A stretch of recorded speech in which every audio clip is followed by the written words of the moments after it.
Olá pessoal, sejam bem-vindos a mais um Momentos Nostálgicos aqui no Falando Nisso. Hoje é especial, hoje vamos falar de games, mas não qualquer game.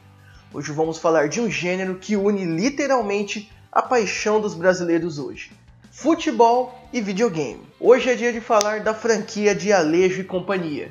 Se você lembra disso, você está ficando velho, mas quem liga? Isso quer dizer também que você teve uma ótima infância com uma das melhores franquias de futebol que já passaram nas gerações dos consoles e computadores. Então, sem mais delongas, vamos reviver a história do famoso Pro Evolution Soccer e as suas versões que fizeram mais sucesso ao longo dos anos. Vamos lá?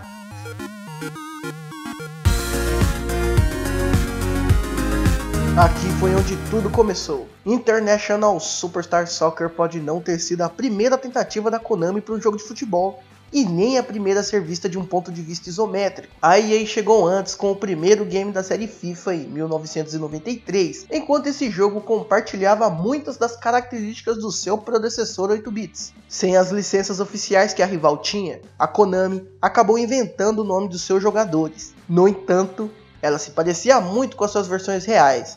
Lembra do Siek Klinsmann da Alemanha?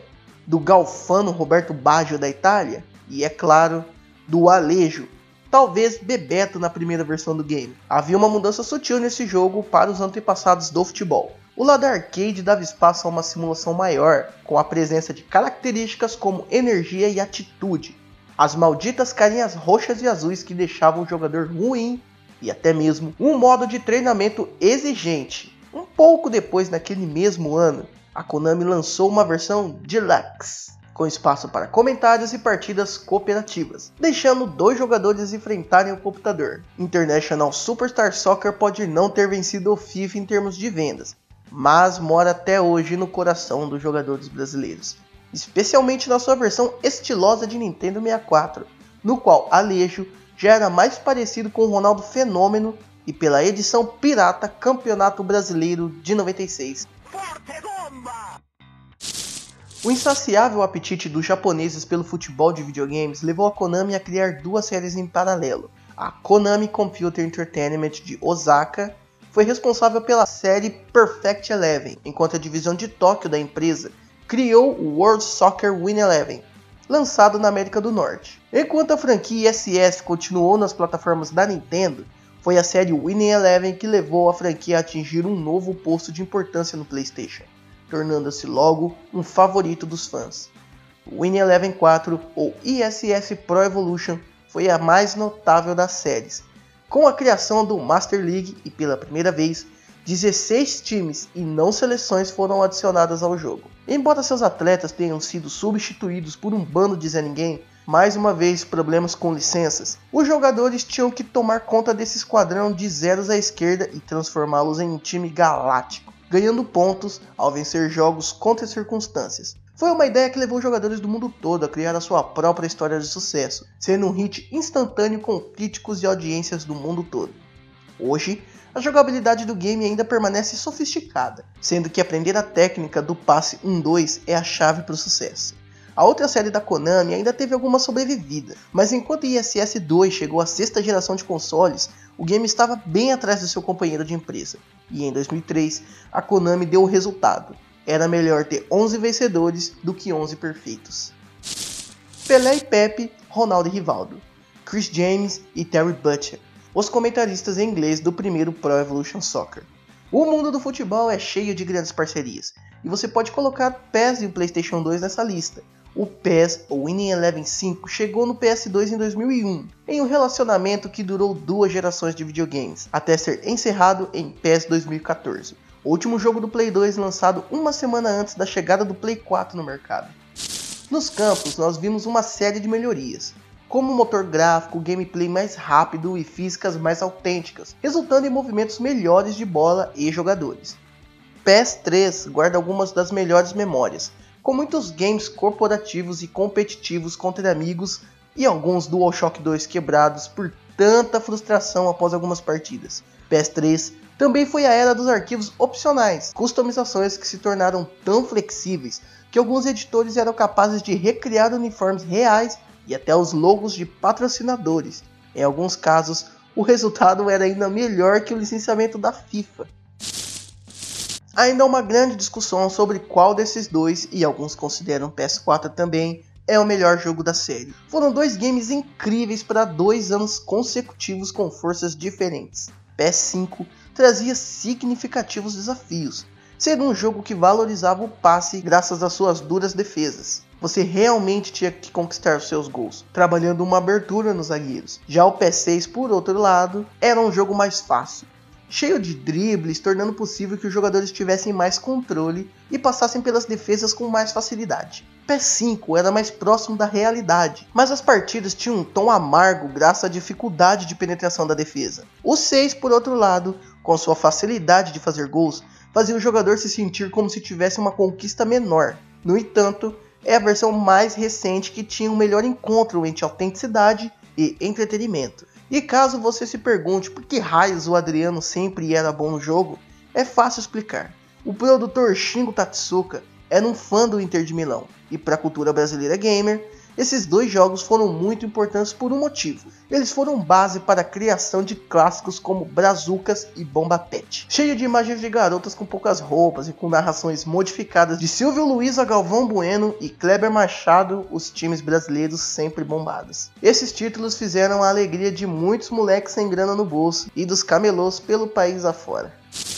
O advento da 7ª geração de consoles passou por um problema na Konami. Primeiro havia o problema do título, com a EA Sports usando apenas 2 dígitos para sua nova edição do FIFA. A Konami estava preocupada que quem não conhecesse a série direito assumisse que PS7 estava 1 ano atrás do FIFA 8. Além disso, havia um problema com a própria mudança de hardware no ocidente. A migração já havia sido feita, mas no Japão, muitos games continuaram com o Play 2. PS 2008 se tornou conhecido por sua apresentação ruim e por seu péssimo lado online. A versão do Wii, no entanto, lançada no ano seguinte, foi triunfante. A adição dos controles Playmaker permitiu que os jogadores guiassem os seus colegas de time usando o Wii Remote. Era uma curva de aprendizado difícil no primeiro momento. Mover o jogador enquanto direcionava outro era que nem tentar assoviar e chupar cana. Mas esse approach inovador permitiu àqueles que conseguiam entender a mensagem fazer belos gols e jogadas incríveis. Criada com uma engine do Play 2, a versão do Wii tinha um modo online muito melhor que do Play 3 e o Xbox 360, e até mesmo se dispunha a esquecer o Master League, incorporando em seu lugar a Champions Road. Era um modo que permitia recrutar jogadores dos times que você tinha derrotado e adicioná-los no seu esquadrão. O Wii não teve muitos clássicos de third party, mas esse sem dúvida é um deles. Por quase toda a 7ª geração de consoles, a Konami estava comendo pelas beiradas, enquanto a série da EA Sports estabeleceu não só uma escolha do público em geral, mas também passou a dominar os fãs sérios do futebol, o que já foi território do PES. É um lado triste de uma série longa. Ninguém espera que uma grande franquia dê certo por tanto tempo sem uma pequena variação de seus graus de sucesso. PES 2009 viu a Konami ter a licença da Champions League pela primeira vez, e apesar de fãs do futebol inglês terem que aturar times como Man Blue em West Midland Village, a maior parte dos times europeus estava bem representado. PES 2011 chegou a capturar aquela magia de novo, mas não foi até PES 2013. O último game da série a ter a velha engine antes da entrada da Fox Engine, que nós tivemos o feeling antigo da série. Alguns podem dizer que isso é blasfêmia, mas esse jogo tinha os melhores passes de qualquer jogo da série PES. Pode não ser um game consistente como o PS5 ou o PS6, mas deixando a nostalgia um pouco de lado, há de se admitir que provavelmente traz um futebol muito mais bacana do que os seus antepassados. PES 2015. Esse teve um resultado interessante. O game apareceu depois de um grande tropeço do PES 2014, com a equipe da Konami falhando em entender a Fox Engine para um game de futebol. O hardware da antiga geração também não suportava bem o motor criado pela Kojima Productions, e o resultado foi um game muito bugado. Em PES 2015, porém, as coisas foram um pouco diferentes. Os problemas do 2014 não foram totalmente erradicados no 2015, mas foram reduzidos em um grau interessante.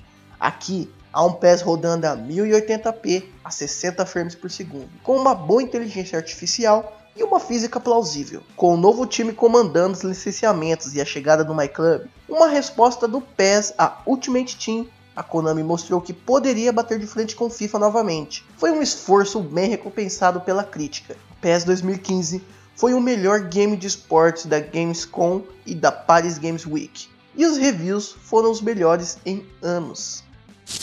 Chegando ao penúltimo lançamento da franquia, temos o PES 16.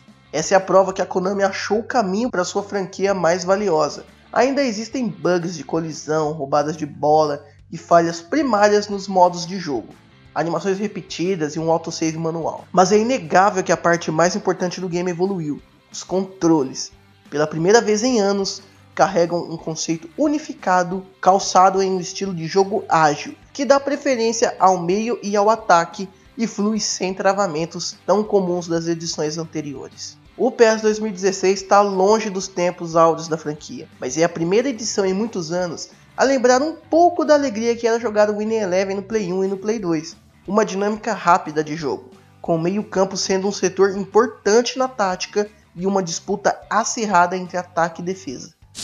A principal mudança em PES 2017 é na jogabilidade. A inclusão do motor gráfico da Fox Engine só fez bem ao jogo. Dessa forma, o título traz a movimentação mais solta e próxima do real, algo que não ocorria nas últimas versões, quando os atletas virtuais eram duros e artificiais. PES 17 traz um realismo nunca antes visto em um game de futebol, com gráficos ainda mais reais e uma jogabilidade que evoluiu bastante desde a versão anterior. O game deixa a briga acirrada com seu maior rival, FIFA 17, em busca do título de melhor jogo do gênero. Pena que, mesmo na presença do Campeonato Brasileiro e dos seus respectivos clubes, o game ainda conte com muitos clubes e torneios genéricos, mas nada que tire o brilhantismo da nova geração. De fato, a Konami ainda mantém a qualidade nos seus lançamentos, entretanto, já não faz o mesmo sucesso de antigamente. Isso a gente tem que combinar, né?